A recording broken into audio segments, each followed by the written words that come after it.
ఒకరోజు రాముడు సీతమ్మ ఒడిలో తలపెట్టి నిద్రపోతున్నాడు.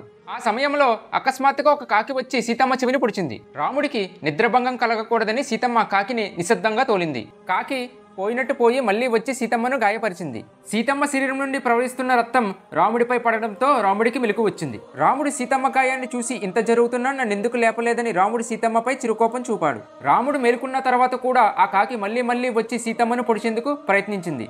రాముడు తోలిన ప్రయోజనం లేకపోవడంతో ఆగ్రహించిన రాముడు కాకిపై బ్రహ్మాస్త్రాన్ని వదిలాడు. బ్రహ్మాస్త్రం వెంట పడేసరికి కాకి రక్షణ కోసం ముల్లోకాళ్ళు తిరిగి బ్రహ్మను ఆశ్రయించింది. అప్పుడు బ్రహ్మ నువ్వు వెళ్ళి రాముడి శరణ కోరు అని సలహా ఇచ్చాడు. దాంతో కాకి తిరిగి వచ్చి రాముడి పాదాలపై పడి తప్పును క్షమించమని వేడుకుంది. అప్పుడు రాముడు నిన్ను క్షమించడానికి అభ్యంతరం లేదు, కానీ ఒకసారి వదిలిన అస్త్రాన్ని ఉపసంహరించలేను. దీన్ని ఎటు మళ్లించమంటావో నువ్వే చెప్పు, ఆ విధంగా నిన్ను కాపాడతాను అన్నాడు. పశ్చాత్తాపం చెందిన కాకి సీతమ్మకు బాధ కలిగించినా నాకు శిక్ష పడాల్సిందే, కనుక నా కుడి కంటిపై అస్త్రాన్ని ప్రయోగించు తండ్రి అంటూ ప్రార్థించింది.